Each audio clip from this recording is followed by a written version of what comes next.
Friends, welcome to NS Paradise. இன்றைக்கி நம்ம எதை பற்றி பார்க்க போகிறோம் அப்படின்னா, வாட்ஸ்அப்புக்கு ஸ்டிக்கர்ஸ் எப்படி க்ரியேட் பண்ணுறது அதை பற்றி தான் பார்க்க போகிறோம்.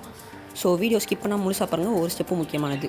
இப்போ அதுக்கு 2 ஆப்ஸ் தேவை. நம்ம கூகுள் ப்ளே ஓப்பன் பண்ணி பர்சனல் ஸ்டிக்கர் ஃபார் வாட்ஸ்அப் அப்படின்னு ஒரு ஆப் இருக்கும். அந்த ஆப் டவுன்லோட் பண்ணிக்கோங்க. ஜஸ்ட் 1.5 MB அவ்வளோதான் இருக்கும். டவுன்லோட் பண்ணிக்கோங்க. அப்புறம் பிக்சார்ட்னு ஒரு ஆப் இருக்கும். இது நிறையா பேருக்கு தெரிஞ்சிருக்கும் இந்த ஆப். இது டவுன்லோட் பண்ணிக்கோங்க. நான் ஆல்ரெடி டவுன்லோட் பண்ணிட்டேன், அதனால் இப்போ டவுன்லோட் பண்ண தேவையில்லை. இப்போ பிக்சார்ட் ஓப்பன் பண்ணிக்கலாம்.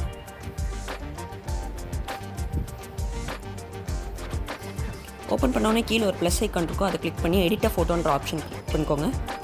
நீங்கள் எந்த ஃபோட்டோ எடிட் பண்ணணுமோ அந்த ஃபோட்டோ கிளிக் பண்ணிக்கோங்க. உங்கள் ஃபோட்டோவோ உங்களுக்கு பிடிச்சவங்க ஃபோட்டோவோ இதுவோ கிளிக் பண்ணிக்கோங்க. இப்போ கீழே ஸ்க்ரோல் பண்ணிங்கன்னா கட் அவுட்னு ஒரு ஆப்ஷன் இருக்கும். அதை கிளிக் பண்ணிக்கோங்க.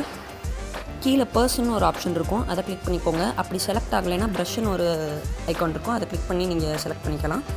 ஓகே, இப்போ டிக் கொடுத்துட்டு மேலே ஒரு ஐக்கான் இருக்கும், கீழே ஆரோ காட்டுற மாதிரி. அந்த ஐக்கான் செலக்ட் பண்ணிட்டீங்கன்னா உங்களுக்கு கேலரிக்கு வந்து சேவ் ஆயிரும்.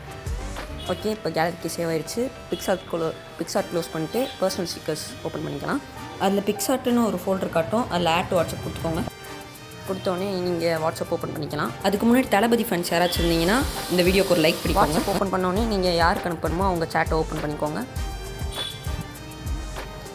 ஓப்பன் பண்ணி நீங்கள் ஸ்டிக்கர்ஸ் செலக்ட் பண்ணிக்கலாம். ஸ்டிக்கர்ஸ் ஆப்ஷன் செலக்ட் பண்ணோடனே சைடில் காட்டும் நீங்கள் எடிட் பண்ண ஸ்டிக்கர்.